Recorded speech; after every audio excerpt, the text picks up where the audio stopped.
I'm new to the area, so it's all the same thing to me, Like, people are like, oh, DC. I'm like, yeah, that's like right down the road. No. What's up, everybody? Brian here. Today's guest is not your typical elite swimmer. Before she joined the Virginia Cavaliers, the winners of the last 5 national titles, Bryn Greenwaldt was competing in 2 sports, an All-American in the high jump and a national champion in the pool. Now, that alone is wild to have that type of success in 2 different sports. But what's even more impressive potentially now is that she's making her leap in to join the preeminent program in the country, notorious for having one of the fastest training environments and toughest. And now we get a chance to talk to Bryn and learn how she's adapting to it, how she's applying those multi-sport skills to the pool, where it helps her, where it leaves her with opportunity for growth. She actually mentions that she's doesn't have a very good vertical jump, which makes 0 sense for being a good high jumper. So we get into all that, where her opportunities for improvement are, how much time she's spending underwater nowadays, how much social kick they're doing at Virginia, of course. And now you'll get a chance to get to know someone who's very likely to factor at the NCAA level in March and be part of the story that Virginia is telling in this new era post Walsh sisters. So enjoy this conversation with 2-sport athlete Bryn Greenwaldt. Have a good one. I'm Brian Lundquist. We got the full crew. He's Dr. John Mullen. That's Luke Paddington in this fresh yellow jacket. Look at this jacket. I love that. And joining us to see if we can hear the Minnesota accent or not is multi-sport athlete, now UVA Cavalier, Bryn Greenwaldt. What's going on, Bryn? How are you? I'm great. How are you guys? I know we're doing pretty good. I want to come back to this jacket, Luke. What is this? Where did you get this banana jacket? It's a retro 1970s Adidas, Bob Marley sort of, good. It's kind of fresh, but I feel like you need some matching kicks to go with it too. You have anything? Yeah. What do you got? Well, oh my gosh. Adidas, but I got this for my birthday. And if anybody's a sneakerhead, you can't mix brands like that. Come on. Does anyone really say Adidas other than Luke and Michael Andrew when he was explaining his sponsorship deal way back when? I don't know. That's what I had these when I was 14 years old. These are the Jordan 4 cement brand and original, dude. So this got released. I got this. I didn't know you were a sneakerhead. I'm not. But they're not I'm not yellow. Shane Cassis, but yeah. Shane Cassis, he knows what this is. You hitting that point, Luke, where you're maturing and now you're going the opposite way now? You're going back to your childhood roots here with everything? I'm not going to wear it. What, are you going to put it in a trophy case? Come on. I don't know what I'm going to do with it. Bryn, are you into shoes? Honestly, I want to be, but I am still like a broke college student. So I just kind of like take what I can get and call it a day. I'm like still hooked on Converse, honestly. Like Converse ride or die. Like Chucks, like OG Converse? Yeah. Okay. Yeah. Here are mine. High tops. Ooh, the whites. There we go. Okay. Yeah. I like I'm the always white with platforms because I'm like 5'11", and with platforms I'm 6 feet tall. So I just like have to get over that little hump right there.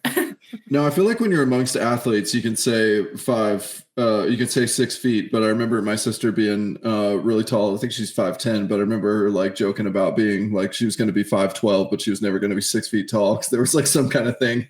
I feel like for men, it's the opposite. Like no men want to say that they're 5 feet anything, They're like, honestly, I feel like the like every girl I talk to is like, just say 6 feet. And if I talk to any man ever, I'm like, I'm 6 feet tall. They're like, no, you're not.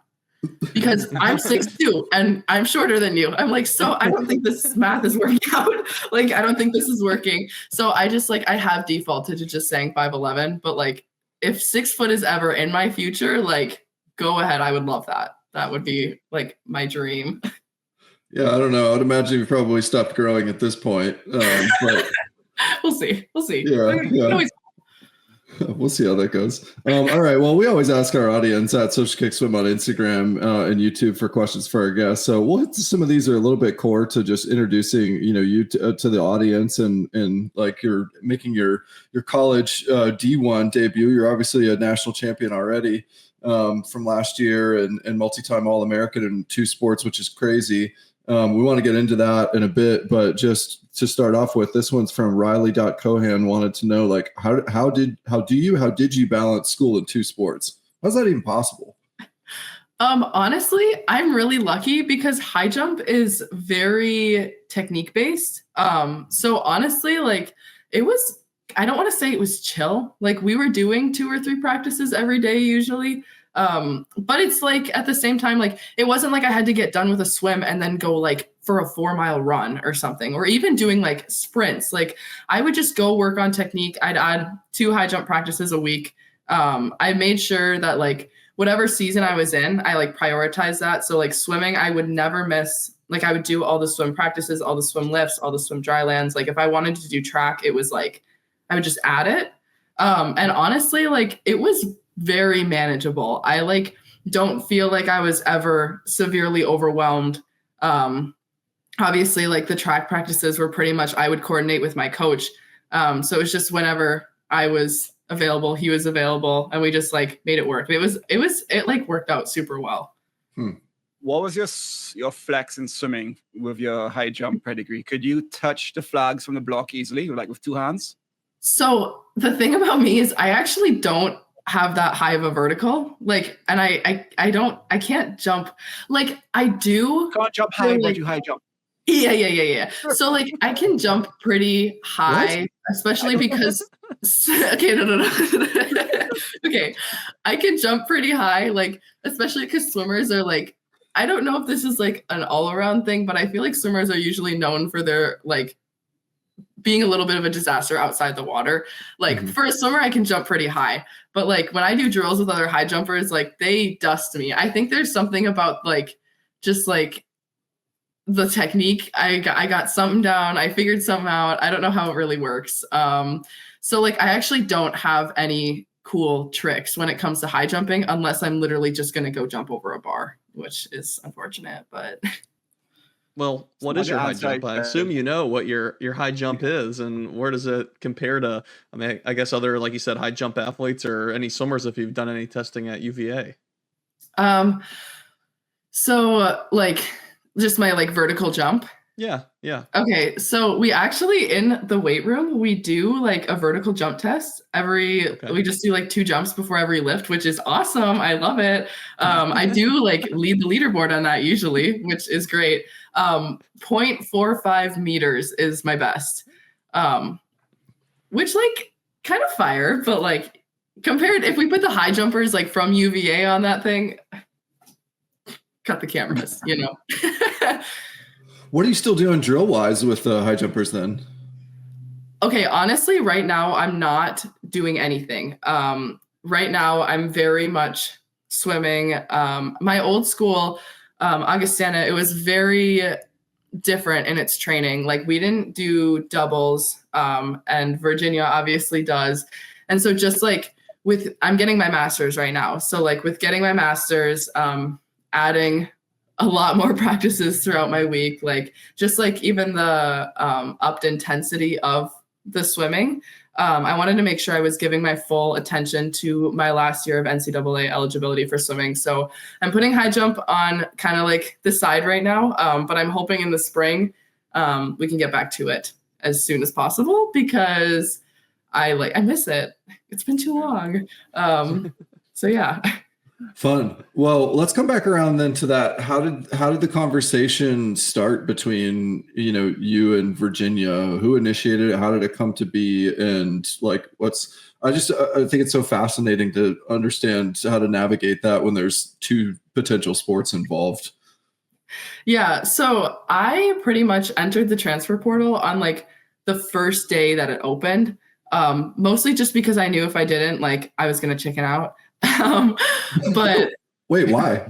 I just I don't like change. And I think I really did surprise a lot of people on my last team because like, I loved my team and I love my coaches and the school was awesome. Like there is really nothing bad I can say about like my last school. I just honestly for me, I feel like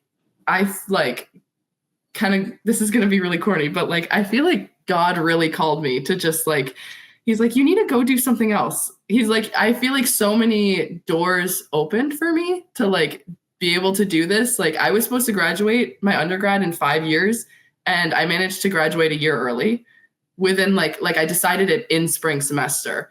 And then even just like with the whole like high jump and swim, like coordinating, I kind of feel like I got a platform that like was able to get me noticed by a school like Virginia. Anyways, long story short, I'm not the kind of person to make decisions, and especially not big ones. So I was like, we need to get in this now, or we're going to be here next year. And I feel like that would have been, obviously it would have been awesome, but it's like, I need to listen to what I'm being told. But anyways, so I entered the transfer portal very quickly. And I honestly, the first night I heard from like 5 or 6 schools, which was really cool. And one of them was Virginia. I think they were one of the first like 3 schools to reach out. And it was Tyler, one of the assistant coaches. He emailed me, and I thought it was funny because the email was just titled in all caps, Virginia, ! Like all of the rest of the emails from every other school was like, transfer to University of this, talk about this university. Like it was all like, it had like but you don't need that with Virginia. Like Virginia, are you kidding? So did he add like a little sign here button that you just had to click the DocuSign? No, literally, like honestly, he should have. He was just like, hey, wanted to reach out and talk about the possibility of you swimming here. I was like, girl, say less.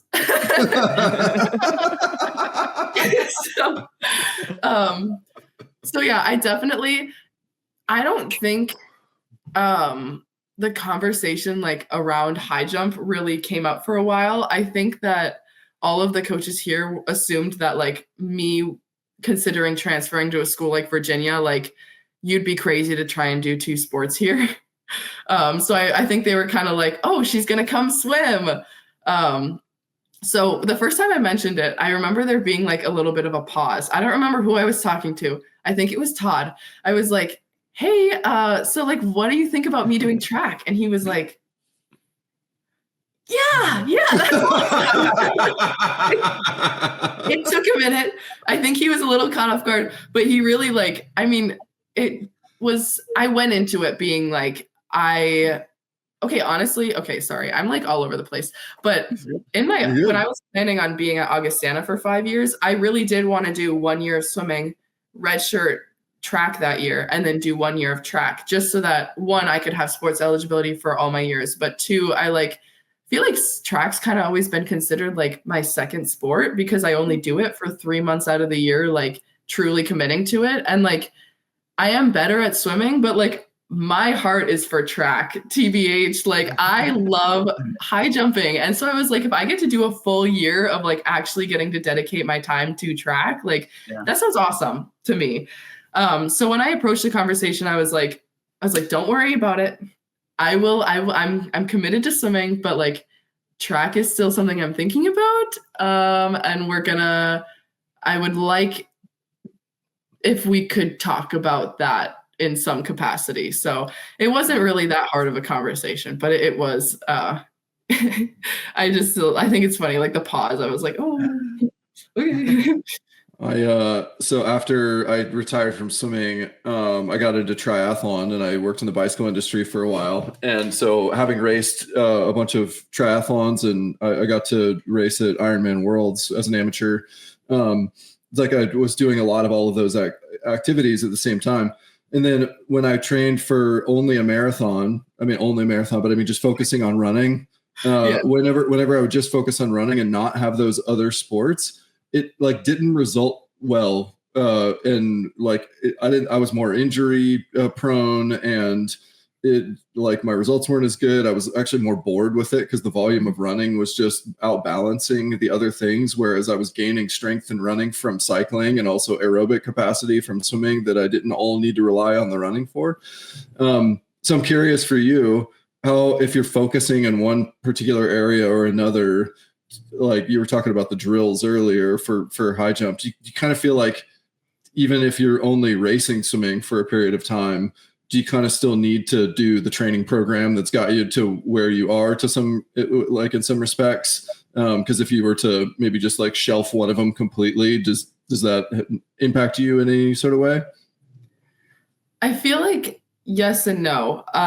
During like off-season training, I am like really, really big into cross training. Like over the summer, I'll swim like once or twice a week. But like high jump, we're doing CrossFit, we're running, we're lifting, like literally just like a combination of everything to make sure I'm ready to go for season.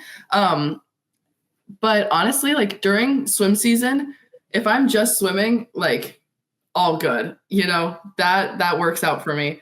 High jump, on the other hand, like if I'm not swimming during high jump season, like I'm not as powerful, I'm not as explosive, and I get really bad shin splints, which is something I didn't even really like think about until I've always been like, oh, I get shin splints when I high jump.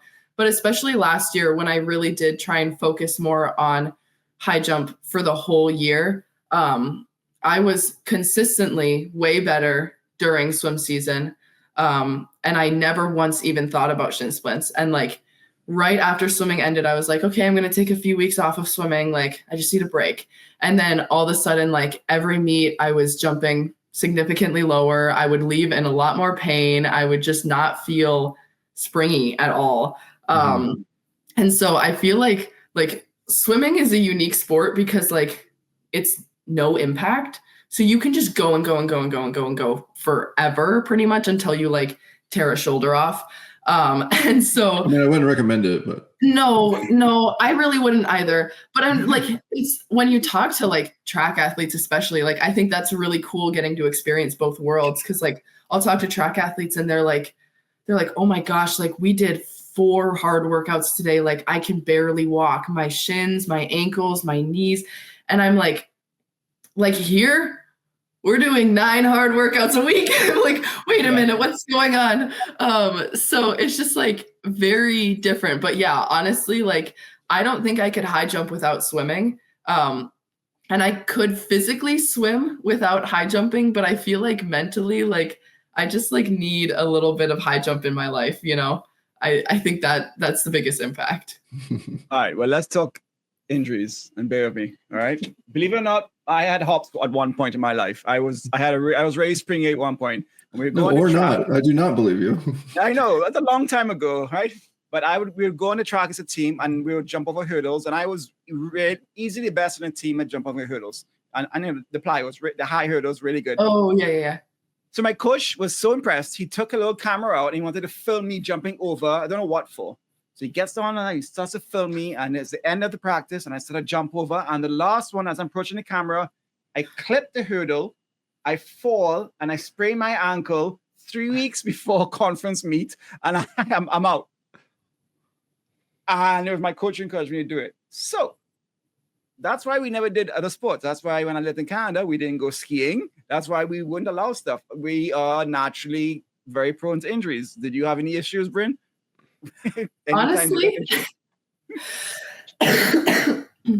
Honestly, I've never had a really bad injury before, except there was one time. Okay, honestly, this is a really bad injury, but I think it made me better, and I'll explain why. So this right after my 8th grade year of high school or of middle school, we got back from swim state, and I was home alone. This is going to be a great story for you guys. I hope you enjoy. I, at the time, had a fake YouTube channel, and I would film YouTube videos for this fake YouTube channel, and I would just watch them by myself, and I'd be like, I'm so funny. And so I decided, I was like, I'm going to film a video where I was really obsessed with dance moms at the time. So I was like, I'm going to film a video where I take one of their dances and I try and do it. Which is so like, I actually can't dance at all. I have no ability to do that. So I did like this like spin into like a split jump, and I landed and my ankle just collapsed underneath me. And which is great that I was filming this for the video because I have the video. And it's terrible. Like it's awful. I actually tore 2 ligaments in my ankle. And despite my mom being an orthopedic surgeon, I decided I was going to tough it out and not tell anyone. And so they're gone now. I never got it looked at. I just am missing 2 ligaments in my left ankle. And let me tell you, it moved very fast in the water. Like it is so flexible. I can put my ankle on the ground. Whoa. Yeah. But only one of them. Yeah. You have one super flexible ankle. Mm-hmm. I actually do think I have like seriously considered trying to replicate it on my right ankle, but I was reading up that like it could also make your ankle less flexible if it like heals wrong. So I just didn't want to risk it. But like, I mean, come on. But like real talk, my 50 freestyle, my 8th grade year was a 27, like 8. And the next year it was a 24-1. Whoa. Like Training secrets. Boom. Growth spurt? I think I need to go in and have 2 of my ligaments in my right ankle surgically removed, because I really truly do think that this impacted my life in a great way. Your mom's an orthopedic surgeon, right? You have the hookup right there. Yeah, I mean, right there, honestly, like let's start an underground clinic, you know? let's do this. I'm ready. Are you killing people in kick sets with the super foot ankle that you have? But in circles. Yeah. I am pretty like being on a team as like dominant as Virginia. Like I truly am reminded every time we go into practice for a lot of reasons. But one of them is like, I get lapped a lot because I'm like a sprinter where like a 50 is great. 100, like we're going to have some issues. So like super, super sprinty. And so when we're in practice, you're in good company, by the way. We were all that way too. Perfect. I love it. Nobody understands. They're like, Bryn, why are you even splitting your 100 right now? I'm like, because I don't know what's going on. I'm just trying to get to the wall, and I won't do that if I sprint it, you know? And so I like when we're doing 4,000, 5,000 yard practices, like I really do fade off super quick.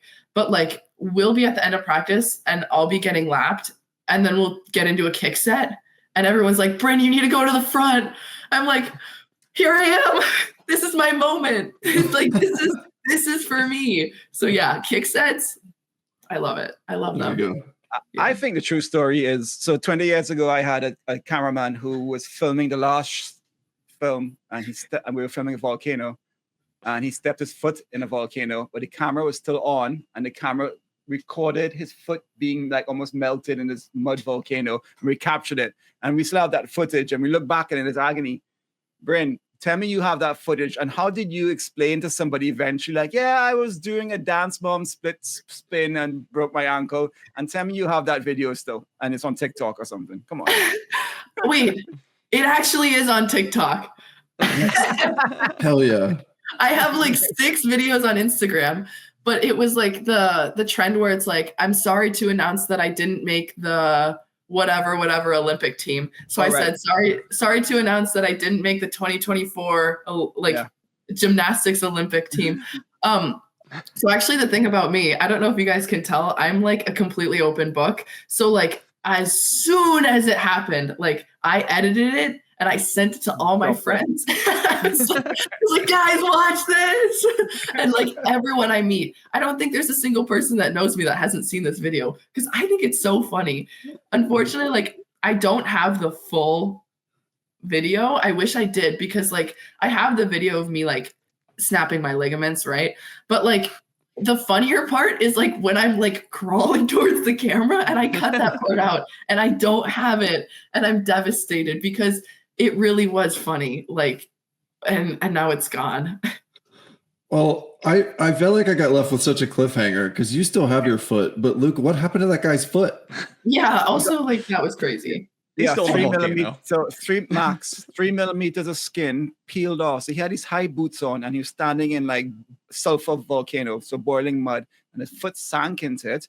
I was barefoot in board shorts, and so I was like, my foot didn't touch anything hot, so I was able to avoid it. He was in boots, and he didn't feel the boiling mud, and his foot sank into it until the mud fell over the top of his boots, and it burnt him. And he took his boot and his sock, and then he took like a layer. You saw like a sock of skin sorry, disgusting, come off. And we had 3rd-degree burns in the hills of Dominica, middle of nowhere. And yeah, it was crazy. Yeah, what is Dominica?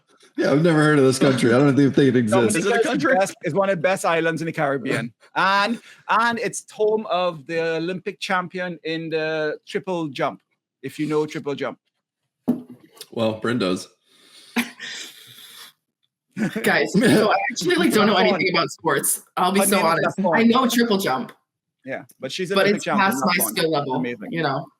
Well, yeah, famously the high jumper who can't jump high. I'm not even sure what to make of this assessment. So actually just I'm kind of a disaster. I don't know how I am doing these things because I'm just a girl, you know. Yeah, that's good timing. I just heard that Gwen Stefani and they're remaking the No Doubt stuff, or they're doing some kind of reunion. What's the hardest thing you've done at UVA thus far?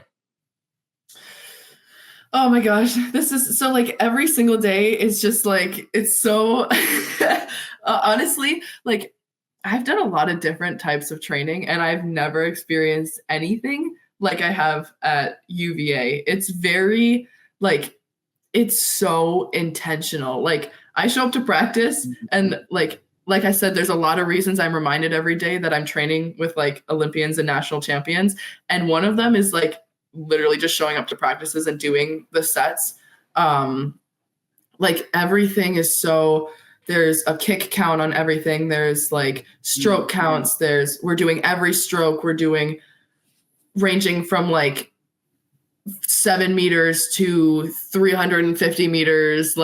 We're just everything. We're doing everything. And it's so honestly super difficult for me. Today it was a test set. It was 32 75s on the minute, alternating. One was fast and one was easy. And the fast one had to be, I don't know what it was for everyone. I did it freestyle. And for girls, it was 7 seconds faster than your best 100 freestyle. So that definitely, again, as a sprinter, we got the first one, I was feeling good. I was this set's going to be awesome. And I didn't feel that way, for. And that feeling passed. It really, I literally did the second one at the same, it felt the same. And I added a second. I was oh, I'm going to have to really start trying now. I already was, but I'm really going to have to sprint these, oh my gosh. So yeah, honestly, everything is very difficult, but in a way that I can tell that everything is making me better. It's so intentional. So it's been super, super tough, but it's been really awesome. What's something that stood out racing then? Because you had your first racing meet with them. What stood out for you? Oh my gosh. I honestly just the energy that this team brings to everything is so every team I've ever been on, I truly love all of them and they're amazing. But this team just has such a different vibe to it. Every single person fully cares about everyone else and everyone is so focused and determined and driven and hardworking. I don't know. It just stepping onto a pool deck with these people is so, there's just such an interesting feeling about it. You feel you're around greatness all the time. And they really do carry themselves in such a good way. And I feel that was the biggest thing I took away as far as how it felt to be racing with this team. I felt very just surrounded by amazing people the whole time and just genuinely great people and athletes. It was super cool. Do you have any specific moments that highlight that? Because you talk to a lot of athletes, or we do, and it's, the team, the culture and all that, but it's always nice to hear, that examples, whether it's, something an athlete said to you or something the coaches did in that workout, but anything come to mind? I think one of the biggest things was just I mean, like I said, like I really am struggling with the type of training that we're doing. And even just like our meet warm up, I was really having a hard time.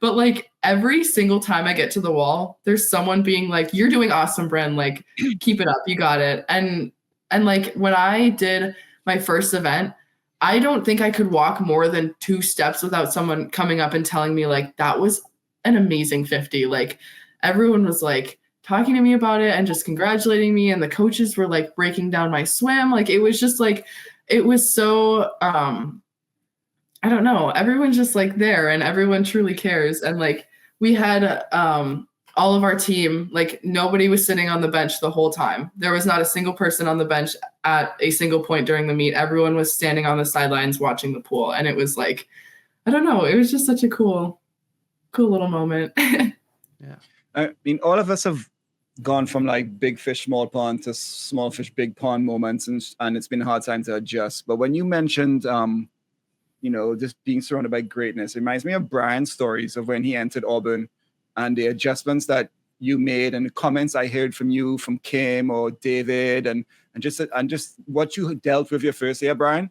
And I was just wondering, what moment do you think Bryn will look at to see that she's sort of like, A, to know she belongs there, but B, kind of like starting to see it's paying off, and because that happened to you, Brian. You had maybe feelings of doubt, or like, was I doing there, and how hard it was working with the best in the world in a greatness environment. But then there were moments when suddenly this clicked for you, B. And I don't know if you two have a similar path.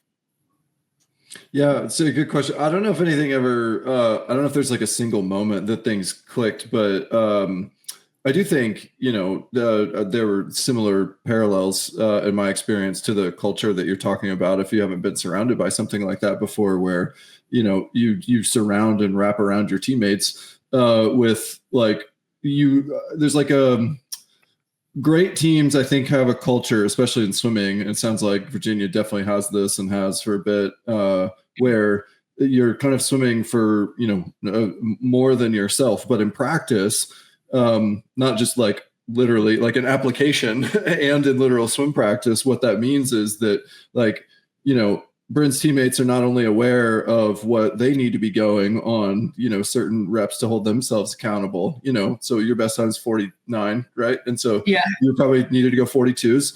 Mm-hmm.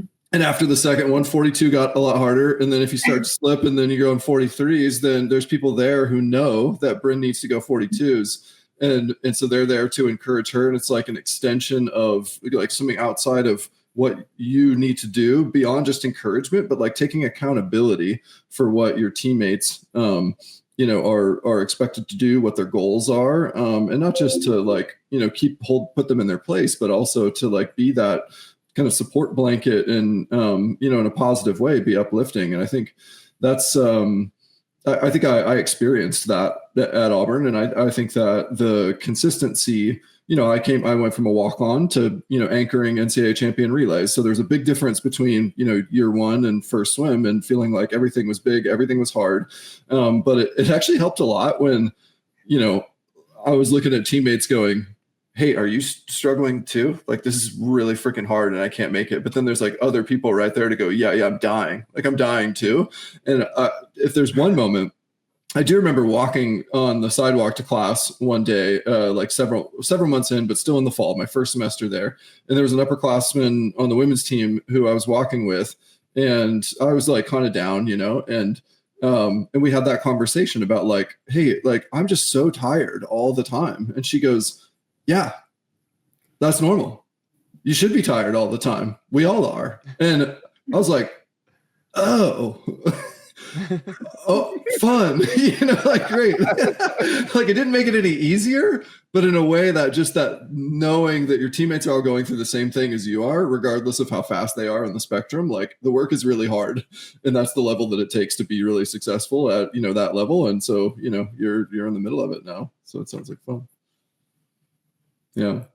Bryn, were there any moments for you that so far that you've had that you've had somebody say like, yeah, you didn't realize, oh wow, Claire's really hurting that set. I mean, she looked easy, but her face is red. Or I don't know, Katie's doing something nuts, and she turns to the wall and she's like vomits. Like, you know, they're working hard and they're suffering. These famous athletes we all take for granted. We don't realize how much work they put in. Sorry. I mean, yeah, again, like, it's very obvious I like to talk. So I really am the person who in the middle of the set, I'll be like, do you guys think this is hard? But like, truly, like, even just from the way that like everyone does train, like I've never seen discipline like what I see from these girls.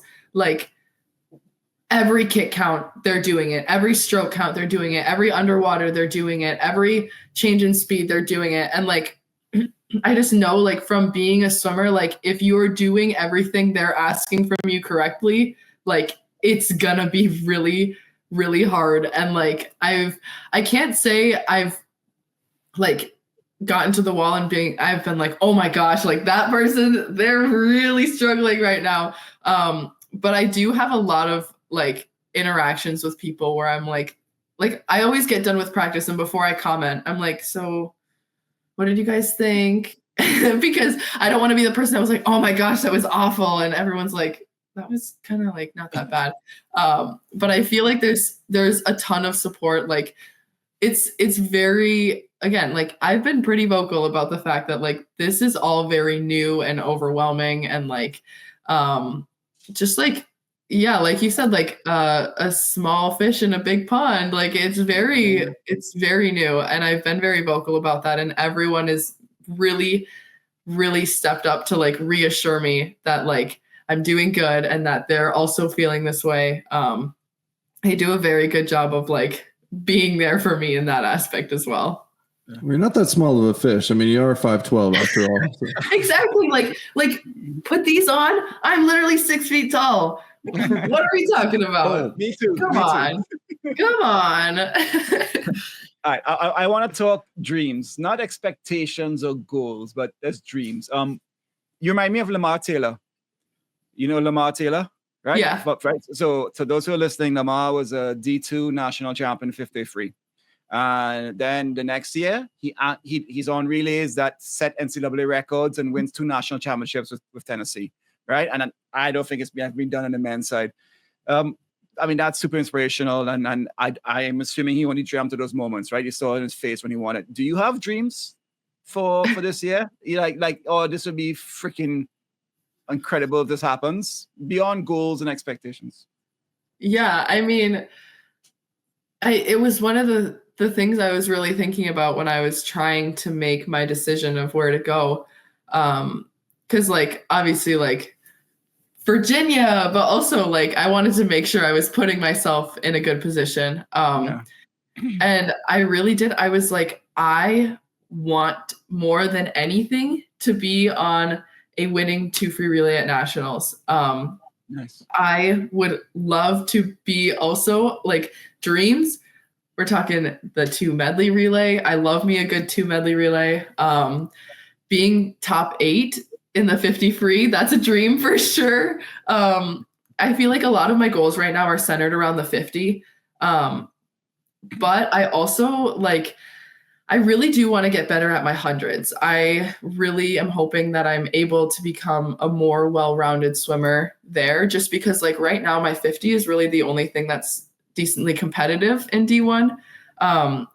Being able to get my hundreds to a point that I could like make an impact at ACCs, that would also be huge for me. Even like on the national level, like between like A and B cuts and stuff like that. Technically, I would have qualified for nationals in the 50 free, 100 free, and 100 back last year. So getting to a point where maybe even I could like get into a B final, like those are all things that like are always swirling in my head. Like, I mean, go big or go home. Like this is my last NCAA season. So like, I'm hoping for really big things, especially like on the national level, just because the D1 national meet is so huge. I like really, really want to make an impact there. Cool. Well, you're off to a great start. I think it caught a lot of people's attention with the 21-1 anchor and you and Sarah Curtis leading off in sub 22, also new to the program. So what is the, I guess, team goals as well? Obviously there's been some turnover at Virginia with just Gretchen and other swimmers graduating. So as you new swimmers are coming in, what is the mindset behind the team? I love that you use the word mindset, because we actually have a thing, like a little saying on our team this year, March mindset. Nice. And it's pretty much just like every day show up and work for what we want in March. I mean, like you said, like we lost some big hitters this year, but like we also are, Todd keeps repeating, like the depth of our team right now is beyond anything than what they've had. And so like, obviously like 6 national championship is what we're going for. Winning ACCs. I don't really, just like, I mean, with this team, again, go big or go home, like March mindset. Every day is, I use the word intentional again, like it's all intentional. Like we're all racing for that goal. Obviously I feel like there's a big target on Virginia's back, just because so many people are like, oh, well, the Walshes are gone. That's it. That's it. Raise the white flag. They're done. But truly, like, I mean, you mentioned Sarah. First of all, I just need to, like, I love that woman. and she is gonna do some really cool things this year. And I think everyone needs to be ready for that, because wowza. But like between, like, I mean, we have like all of our newcomers. We have like Sarah and Lana and Melissa and Maddie and Rhea, Allison, like all of these girls. Like there's so much more that we brought on, that truly still set on a national championship, still set on conference championship. Like it's gonna be a good year. So. No, definitely reloading, and like you said, going for 6 national titles. That's going to be something really exciting for us to follow and be part of. And you mentioned your specific, goals, or kind of, the dreams that you're hoping to achieve. I guess, are there specific things that, since you've got to Virginia, that the coaches are working with you to help dial in to get those times down even more in the 50? Well, honestly, so we do in September, we all train together. Like, so this week was actually the first week that we split into groups of like sprint and like middle distance, long distance. So we have not done a lot of sprint specific training yet. Right now, it's just like every day we're showing up and we're going to make sure that you are able to be aerobic, which, oh my gosh, like, oh my gosh. But like, I think this week they got cameras out to do starts. We're starting doing racks. We're doing some drills. We're doing sock underwaters. That's big ones. Again, like my kick is great. One foot. My 1 foot, but I can't hold my breath either. Like it's actually painful how bad I can't hold my breath. So we do a lot of underwater sets. I feel like right now that's the biggest thing they're focusing on is like underwaters. Cause if you can do aerobic and still hold your underwaters, like in a race, it's just going to be so much, like you can do it without thinking. So yeah, in the future, when we do split off more, there will definitely be more, like Todd's talked to me just about like, working on like my stroke. My arms are really ugly. Like when I swim, so like my stroke and my stroke rate and my underwater rate, just like all that kind of stuff. But we haven't really done anything yet. So right now, what you see is just kind of it's me being aerobic. So, Bryn, I was gonna ask if you got superpowers of yourself. There's a reason why you got that email right away on transfer day. They obviously knew that you are a champion. You know how to get your hand to the wall. It's no matter where you are, to get your hand on the wall first takes some mentality, and you know how to do that. You know how to. You're not fazed by jumping and then swimming the same day at an NCAA championship. You're not fazed. You're like, I'm just gonna do that, and you did that. So you have that grit. But if Brian was to call up his old roommate right now and ask him, why did he write that email, all caps Virginia, to you what do you think the answer would be? What is it that they're gonna gain from you and they're learning from you? And what have you taught them or you bringing to Virginia, you think? Oh gosh, this is a crazy question. I don't know. I think I was talking to one of the coaches one day and she was like, one thing about you that I've noticed is every single day you come into practice and you get destroyed. And the next day you suck. she was like, you you get back with a smile, asking for more. And she was like, and every day I think, oh my gosh, that's it. Like Bryn's gonna roll up to practice tomorrow and she's gonna be a mess. And she's like, and every day you roll up into practice and you're ready for more. She's like, I think that's the biggest part. Like, and that's also like how I manage the track and swimming nationals at the same time. I feel like I just have short-term memory, but I'm kind of always just ready to keep going. And I'm always like, I don't know. I feel like it takes, give me a short break and I'm ready again. I don't know. I think she was like, that's the mentality of like a great athlete. Like it doesn't take one kick to keep you down. Like you're going to have to keep trying. And I think that's kind of the biggest thing is just like, go with the flow, roll with the punches, short-term memory loss, getting destroyed yesterday, probably today too, but it's okay. I don't know. I think that's probably the biggest thing. It's just learning how to like chillax a little bit. What do you think prepared you to be able to handle this situation? Like, what was the hardest thing that you went through, either athletically or personally before what you're going through now that's kind of set the stage for you to be able to handle this challenge with toughness, like mentally and physically?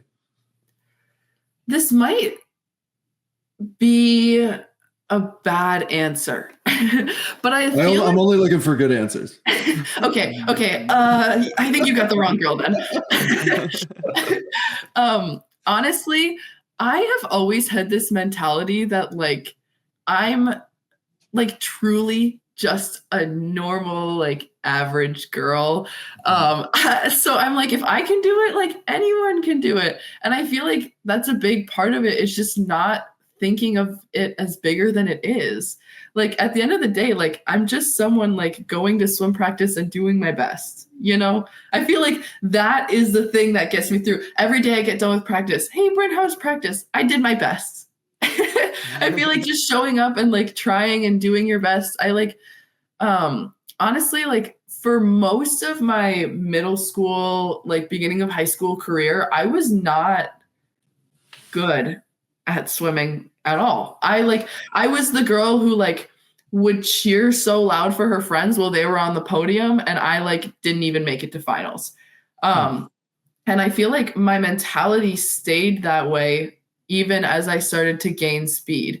Like it never really flipped to like, oh, now I'm on the podium. Like, look at me. Like, I feel like that's such a big part of it. It's just like we are just like all showing up and doing our best. Like there's no difference. I'm still the girl that was on the sidelines. I still showed up and did my best then, just like I do now. And I feel like, I don't know, I think that's a really good thing to keep in mind. Like we're still the same, we all do the same. We all go through the same stuff. It just looks a little different.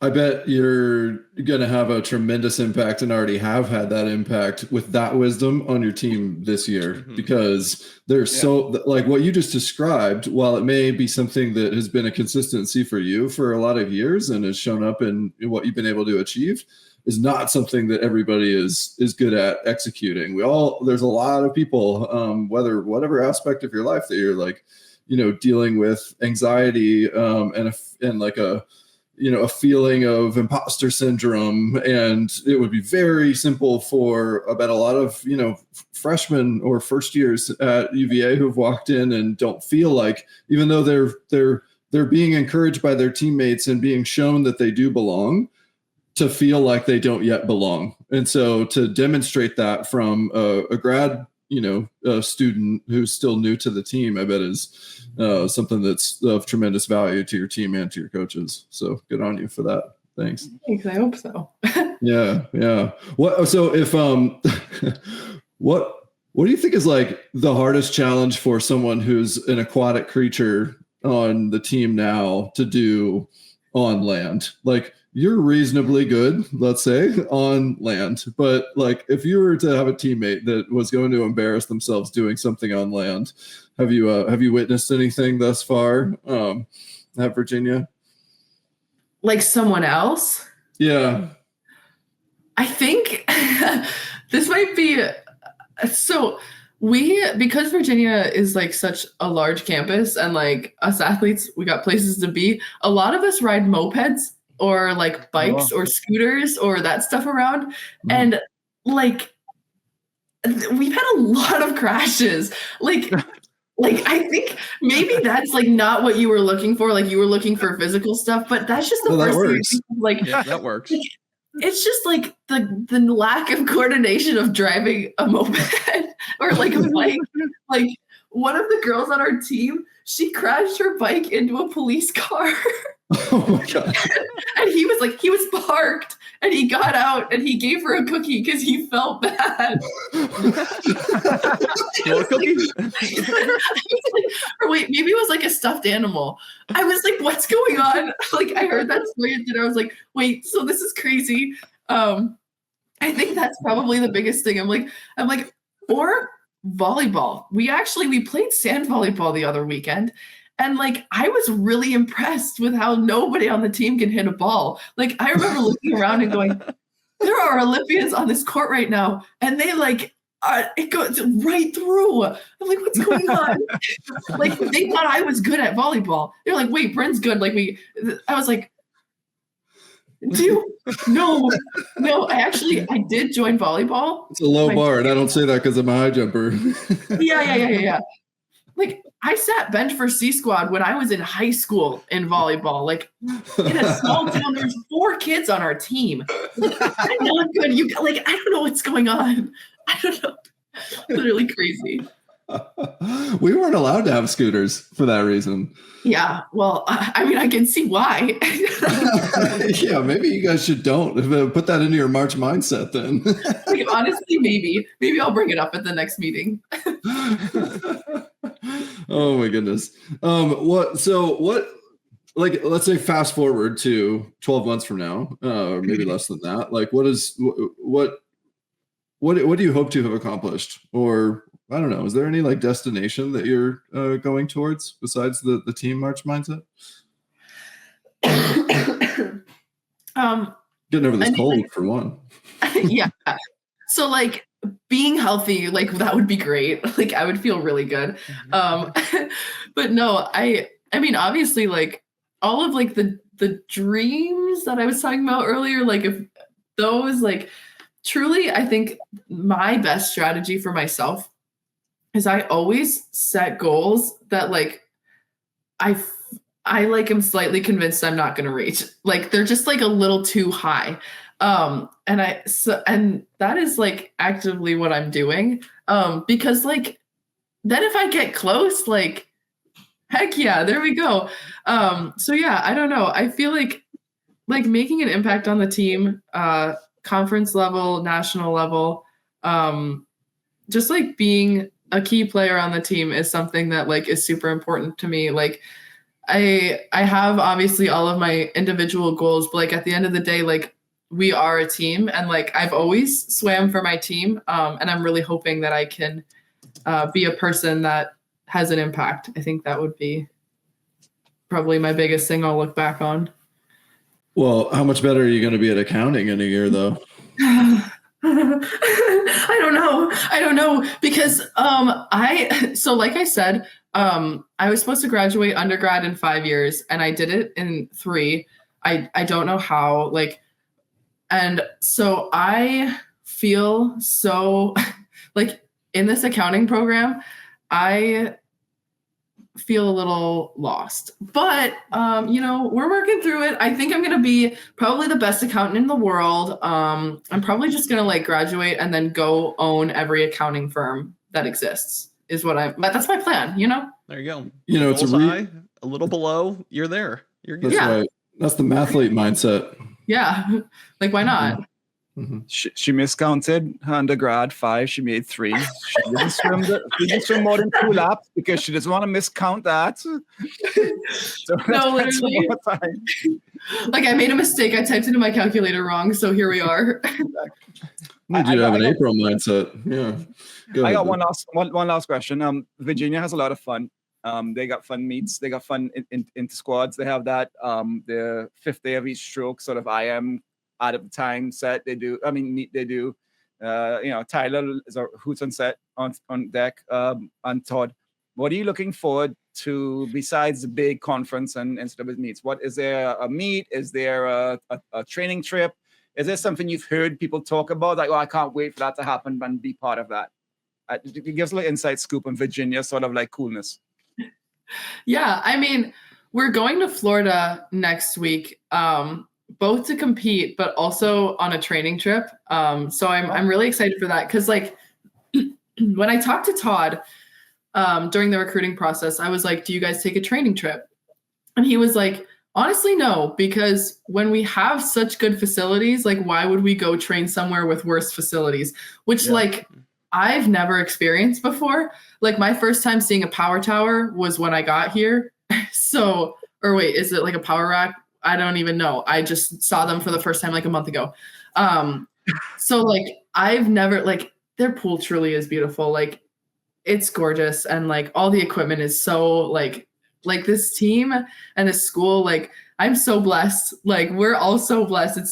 It's so cool to like be somewhere that has like this kind of resources. But anyways, so I didn't think we were getting a training trip. So going to Florida, I think that will be really fun. Like, just like going on a fun Florida trip in the middle of October, like, that sounds amazing. But then also, like, obviously it's never happened before, but I feel like this bracket meet that's coming up is going to be a really cool experience. And I'm super excited to see how that plays out as well. And then they also have like their mid-season meet, which sounds like it's super fun. Honestly, all of their meets sound really fun. So I'm excited for all of them. I'm ready. Isn't there one duel that's going on in January? Is there an exciting one happening again down in Texas or anything? Is there any like loud music hyped duel meets happening? Do you know of? I know last year they did. No, you don't know. So okay. I have the schedule, but I have not looked that far into it. So I don't know, but I hope so. It sounds fun. Like, that's what Todd did a lot of talking during recruiting about how like a lot of their meets are like to make swimming fun. They're like DJ and getting hype and like music and lights and all the things. Yeah. So I'm hoping that we have. I'm sure we do. But I'm just not the right person to ask because, like I said, like, go with the flow, take it one day at a time. I never look too far in the future. I don't really do that. So, Luke, I think the big thing is what she mentioned, the quad or like the dual meet championship quad meet. Do you want to talk a little bit more on what info you have for that, if you have any? If it's not tomorrow, Bryn? She doesn't have it. Yeah. So I actually was reading a thing today about how it was going to work score-wise. But like I said earlier, I actually really do know nothing about sports. So I don't even know how a bracket works. And now we're doing it in swimming. So I actually really have no insight, unfortunately. Wrong girl. Maybe someone else. All good. Well, I mean, in a realistic sense, have you ever had that happen in a track meet or at a swim meet where like you had a result and you're like, I don't get it. I don't know. What does that mean? Well, like, I still don't know meters. Like, every time I get done, like for high jump, because in high school we jumped in feet and inches and we just moved the bar up 2 inches. And then I got to my first track meet and I walked up to the girl and I was like, oh, I'll start at, it's probably like 4'10", 5 feet. And she was like, 1.4. I'm like, what? Yeah. So that's something I don't understand at all. Like, every time I get done with a track meet, I convert my result and I'm like, oh, nice. Like during the meet, they're like, what's it at? I'm like, Don't know. Oh, that's funny. Yeah, I had a teammate or a roommate who was a pole vaulter when I was in college. So both your comments about the training schedule as well as that conversion, I remember having gone through like 15 feet versus how many meters that is. And then they go and watch competition and they're not doing them in feet and inches. And I'm like, I don't know the sport though, so I don't know what's good. But you're like, woo, hi. yeah, totally. All right, so we got just a few rapid fire questions for you. Oh gosh, okay. What's the hardest race in swimming? Anything over a 50. Maybe. Okay, honestly, the 2 fly, just because I don't think I could complete it. Are there any swimming races that you've never done? I've never done anything over a 100, except for I did the 200 back once. Hell yeah. That's awesome. That's the way to be, I think. Like, guys. Olympic gold or world record? Olympic gold. Should the 25s be an NCAA event? Yes, definitely. If the 25s became NCAA events and you had to take events away to make that happen, which events would you take away? The mile. Anything long distance. I'm sorry, long distance swimmers. I want to help you guys by not making you have to suffer through that. The mile. If you had to break the news to your distance teammates right now, what would you say to them? Hey guys, how do you like 25s? You're only doing those from now on. I'm imagining some role play on deck tomorrow. What's all right, if you had to delete every phone app and you could only keep only three, which 3 are you keeping? Oh my gosh.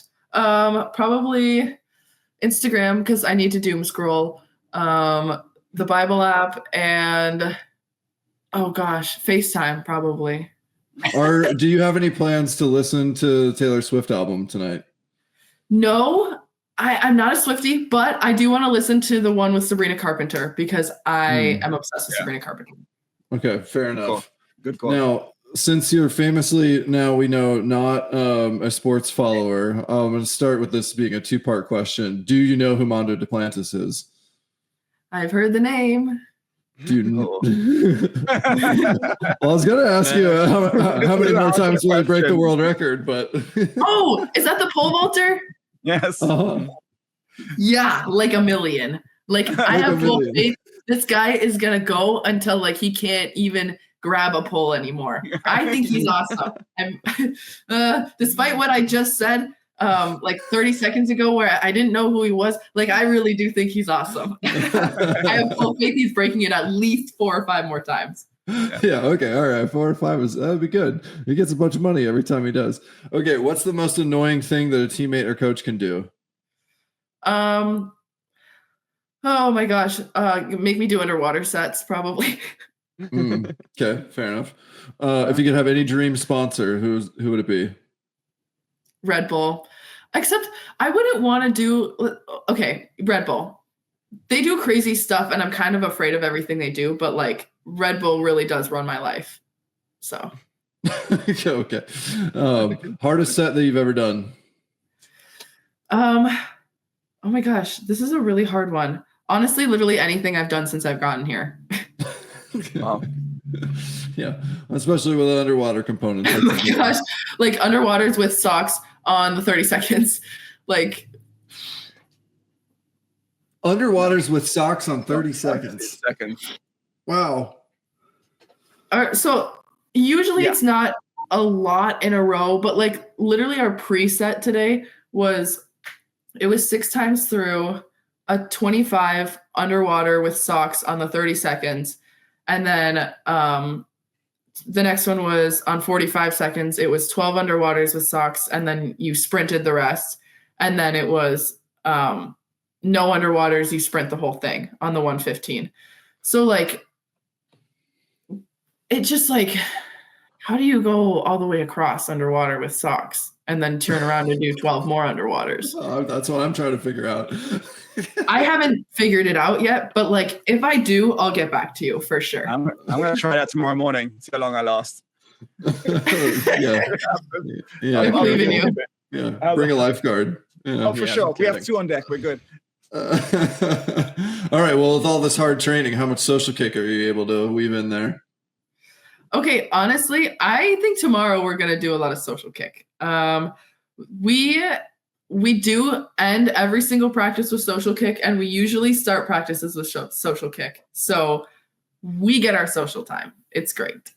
Good. Oh yeah. I would expect nothing less. Well, hopefully the voice heals and you're able to chat away, get some lovely oxygen in during the social kick so that you can make it through 12 underwaters doing socks. So that sounds crazy. You're an incredible athlete and super fun hang. Thanks for joining, Bryn. We appreciate it. Thank you guys for inviting me and listening to me yap. I will talk nonstop if people let me. So it's great. Well, you're welcome back to do that anytime. We'd love to check in down the road. And until then, we're looking forward to seeing the progress. So say hey to everybody at Virginia there for us. And that's it for this episode of Social Kick.